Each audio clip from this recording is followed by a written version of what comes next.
Croissance verte, c'est maintenant sur Média et merci de nous rester fidèles. Aujourd'hui, nous allons à Dakar, plus précisément à Anne-Mariste, autour d'un lac qui raconte à lui seul l'urgence environnementale urbaine. Cet espace naturel, autrefois vivant, est aujourd'hui étouffé par la pollution et l'abandon. Dans notre reportage, que vous allez suivre dans quelques instants, nous mettons en lumière cette dure réalité, mais aussi des citoyens engagés, des jeunes et des associations qui se battent au quotidien pour préserver leur environnement. Et pour décrypter cette situation et ouvrir des pistes de solutions, nous recevons M. Abbas Mbati, directeur régional de Smallholder Africa. M. Mbati, vous travaillez beaucoup sur les enjeux liés à l'agriculture, à la sécurité alimentaire, à l'emploi des jeunes et surtout sur les solutions locales face aux défis climatiques. Encore merci d'avoir accepté notre invitation. Tout le plaisir est pour moi. Merci. Monsieur Mbati, on se retrouve sur ce plateau juste après ce reportage. Il est signé Fatou Cissé et Moussa Ndir. Le lac de Anne-Mariste fait partie des joyaux lagunaires de Dakar. À l'image de la lagune du parc de Anne, ce lac était apprécié pour son originalité. Un havre de paix pour plusieurs espèces d'oiseaux.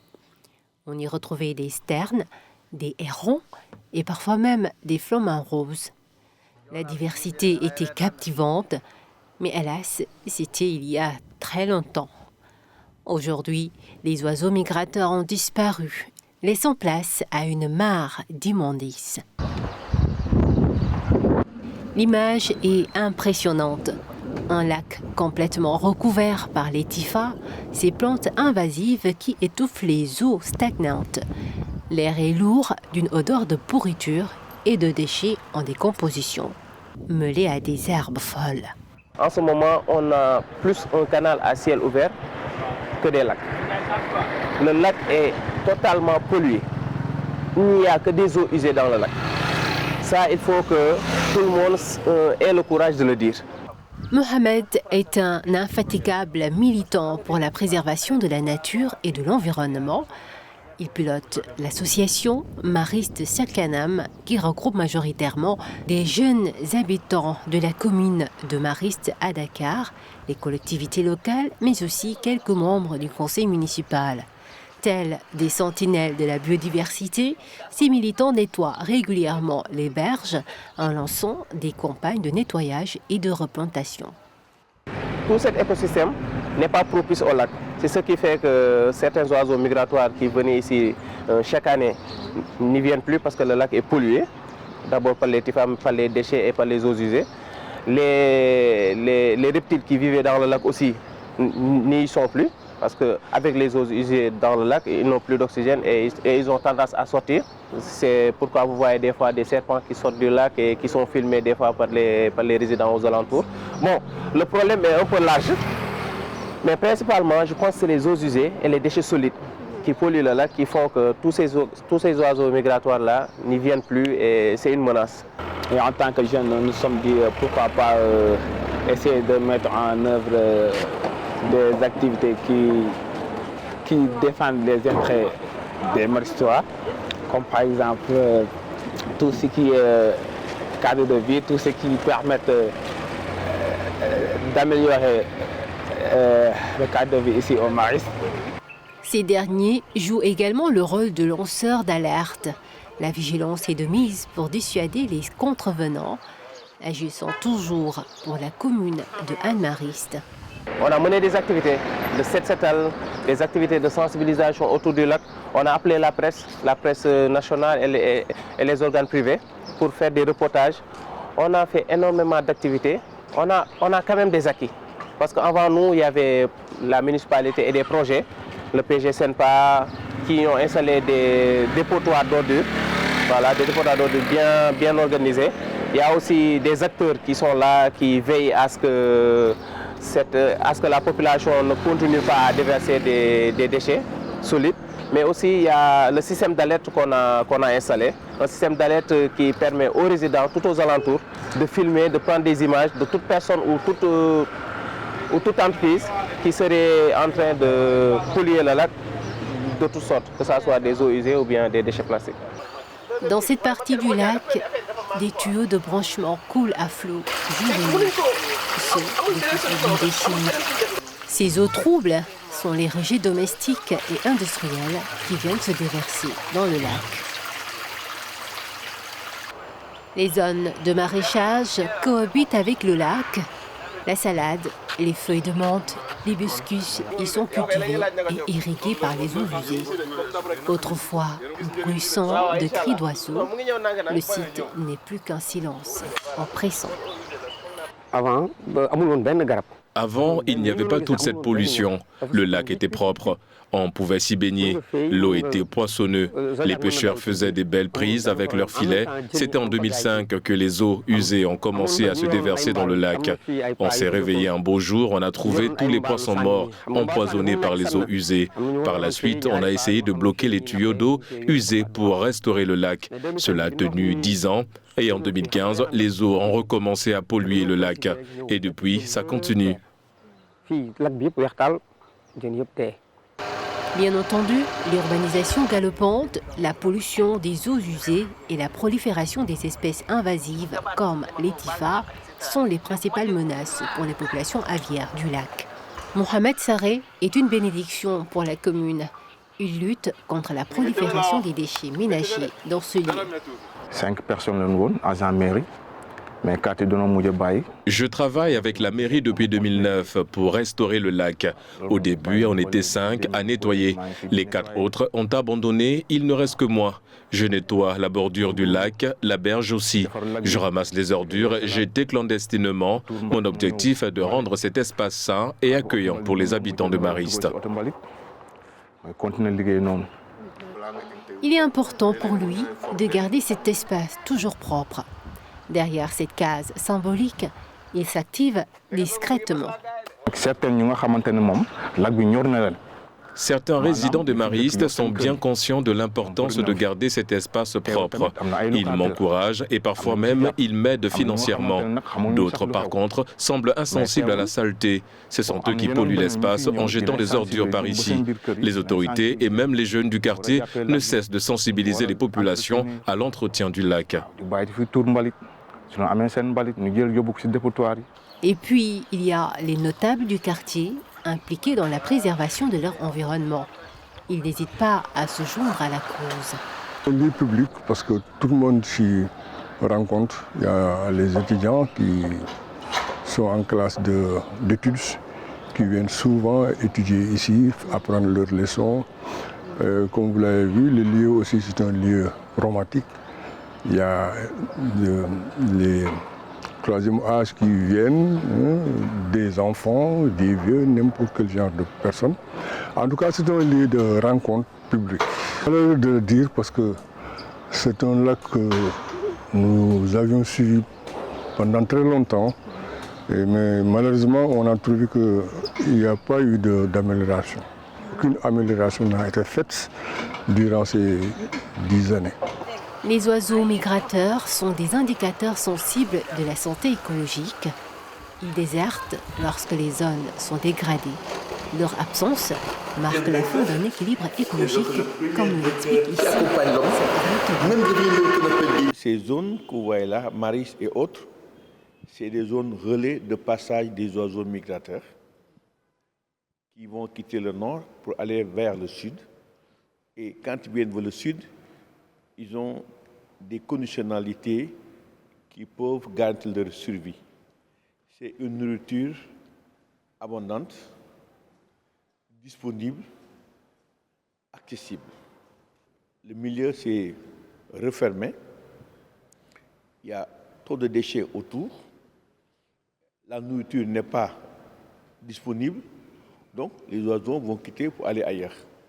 Et ça va affecter grandement, n'est-ce pas, la biodiversité, parce que quand les oiseaux disparaissent parce qu'ils manquent d'une conditionnalité pour garantir leur survie, vous comprenez très bien qu'il y a une menace réelle pour non seulement leur présence, mais même pour l'avenir du lac.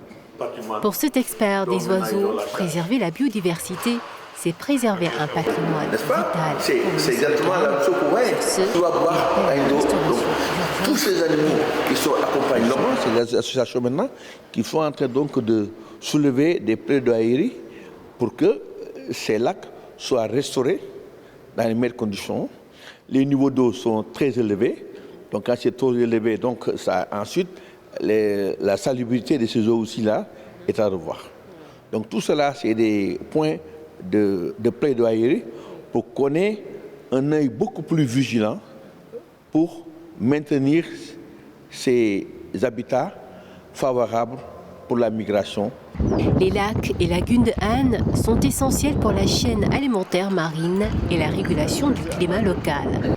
La période d'hiver dans les pays occidentaux était le moment propice pour les espèces d'oiseaux venus d'Europe et d'Afrique subsaharienne de se poser ici et de se reproduire. Ces lacs troubles perturbent ce processus et fragilisent l'écosystème. Mais avec les associations locales, l'espoir renaît. Ils ont alerté, ils ont agi. Ils espèrent que l'État et les citoyens vont rejoindre la cause avant qu'il ne soit trop tard. Nous sommes de retour sur le plateau de Croissance Verte avec M.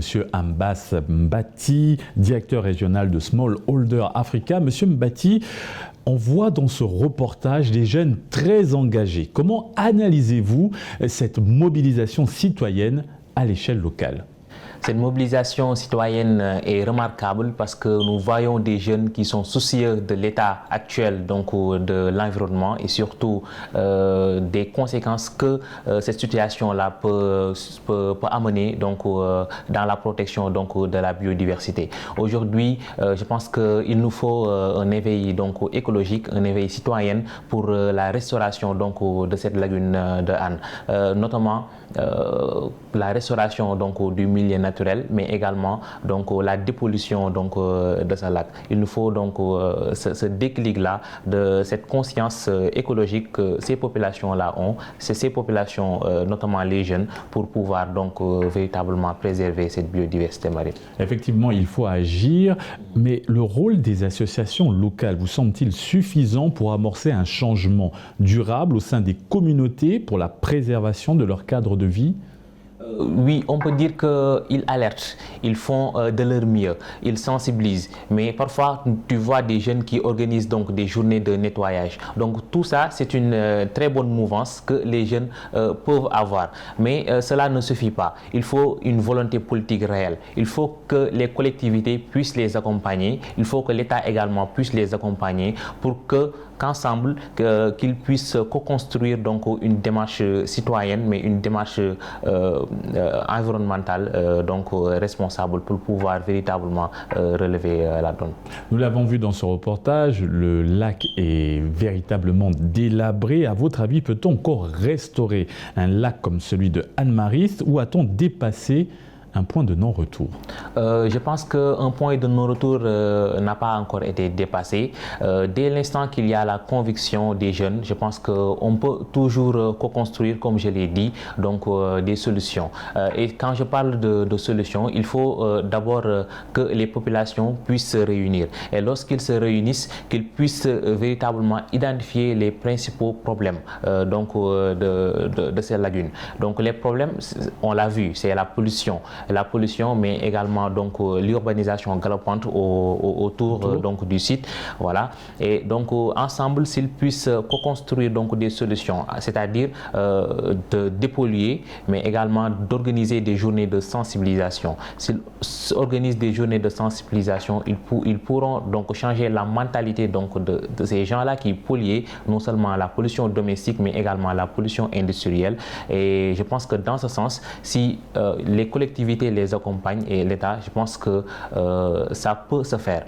Mais juste pour insister sur le fait que ça doit se faire urgemment. Parce que si on attend plus, les moyens financiers vont augmenter, mais aussi du point de vue technique, cela va causer donc d'énormes soucis. À présent, dans le cadre de la protection des aires marines protégées, le Sénégal mise beaucoup sur la surveillance participative. Il s'agit d'engager activement les communautés locales dans la gestion et la protection des ressources marines. Est-ce qu'un tel modèle appliqué au lac des Maristes peut faciliter la préservation de la biodiversité marine de la zone? Oui, bien sûr. Je pense que c'est très essentiel et c'est une très bonne lancée parce que c'est une démarche participative. On invite la communauté à participer et à protéger donc sa lagune. Donc, comme je l'avais dit tantôt, c'est une démarche qui peut non seulement impliquer la population, mais leur dire que les conséquences qu'il peut avoir donc sur ce lac peut aussi vous impacter. Parce que j'ai vu dans ce reportage qu'il y a des agriculteurs, donc ils cultivent. Nous voyons également que le lac produit, élève du moins des poissons. Donc tous ces bienfaits peuvent aussi retourner vers la population. Donc si par exemple aujourd'hui l'État décide de nouer une parfaite relation avec la population pour la préservation de ce lac, je pense que c'est une très belle mouvance. Nous l'avons vu, les oiseaux ont déserté ce lac qui est dans un état de délabrement catastrophique. Les oiseaux migrateurs tels que les sternes, les hérons et les autres flamants rouges qui jadis donnaient à ce lac l'image d'un havre de paix.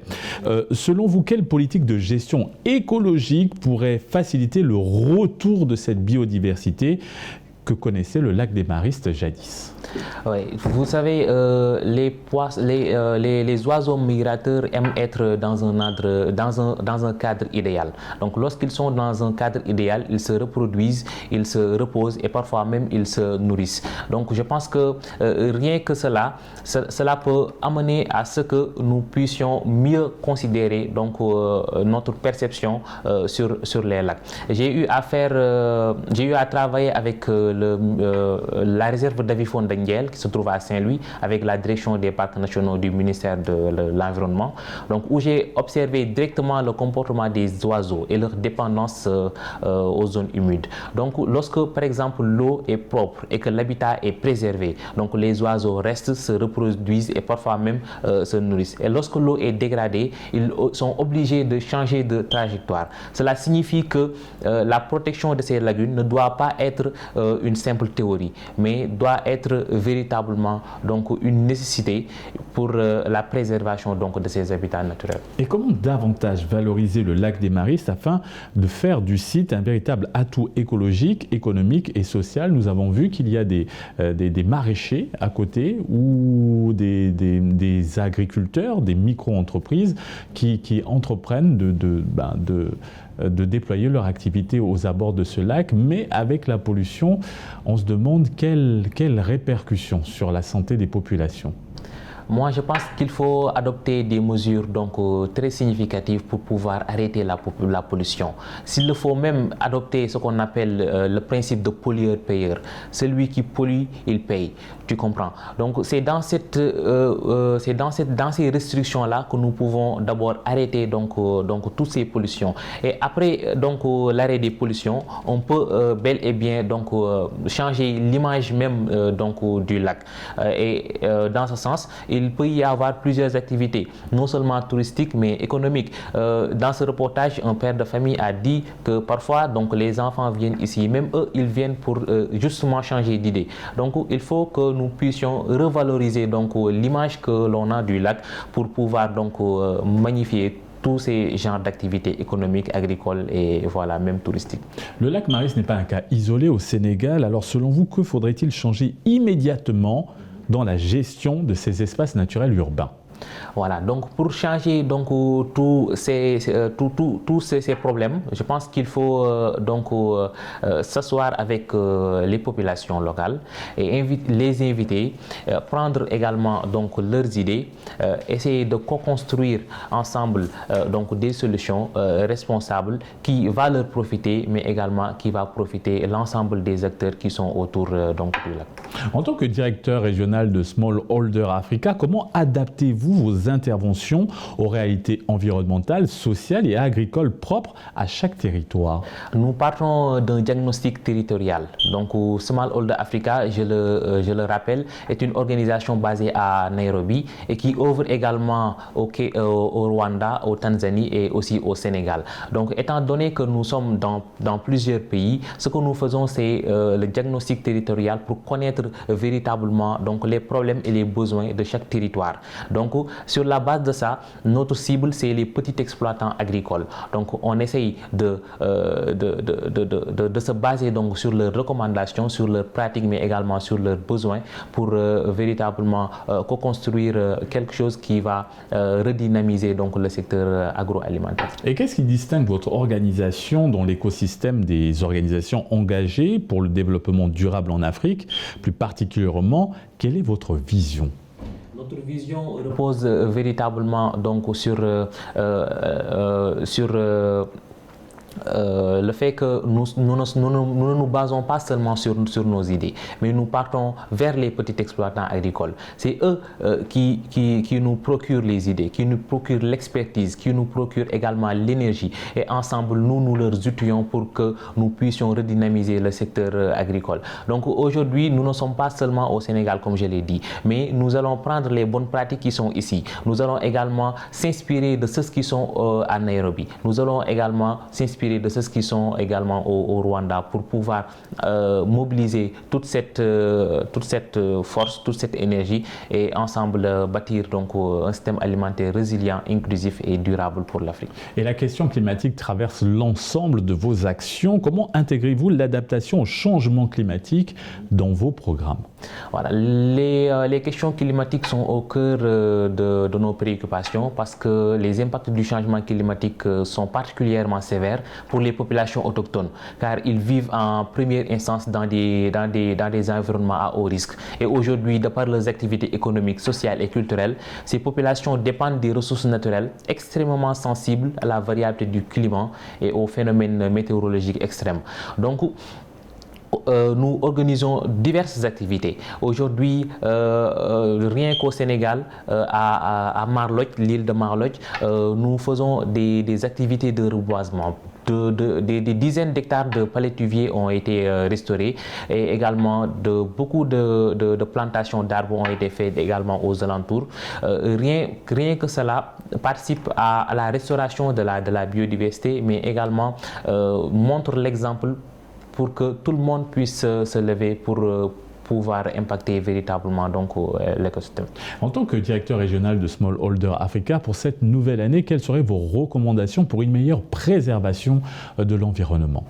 Alors, je vais tout simplement inviter les jeunes qui sont porteurs d'idées, d'expertise et d'énergie, de continuer à préserver l'environnement. Parce que Mère Nature a tant souffert entre pollution atmosphérique, surexploitation des ressources naturelles, insalubrité croissante. L'homme est en train même de menacer ses lendemains sans pour autant le savoir. Donc, j'invite à l'ensemble des jeunes, l'ensemble également des acteurs et des parties prenantes à se lever pour sauver véritablement donc, notre environnement. Mais je ne me limiterai pas seulement sur les jeunes, j'appellerai également les décideurs, les collectivités territoriales, l'État, de pouvoir appuyer donc ces jeunes qui sont souvent sur le terrain, qui alertent, de les appuyer, mais également de prendre des mesures significatives parce que quand on parle d'environnement, on ne parle pas d'une seule personne, mais on parle d'un ensemble. Et quelles solutions pour éveiller concrètement cette conscience écologique chez les jeunes et pousser à l'action? Alors, moi, je me dis que véritablement, la solution, c'est d'inclure donc cette conscience écologique dès le bas âge. Quand on incite les enfants à reboiser, à ne pas polluer, donc je pense que s'ils grandissent avec cette même mentalité, je pense que les choses vont mieux s'améliorer. Au Rwanda, par exemple, lorsque je l'ai visité, j'ai été très ému parce que je ne vois rien sur terre, tout est propre. Je vois également une biodiversité très étonnante, ce qui veut dire que lorsqu'un pays le réussit, le Sénégal aussi peut le réussir. Donc je pense que c'était ça que je voulais ajouter par rapport à ça. Merci Monsieur Mbati pour cet éclairage. Encore merci d'avoir accepté notre invitation. Tout le plaisir est pour moi. Et c'est ainsi que s'achève cette émission. Très bonne suite des programmes sur Média.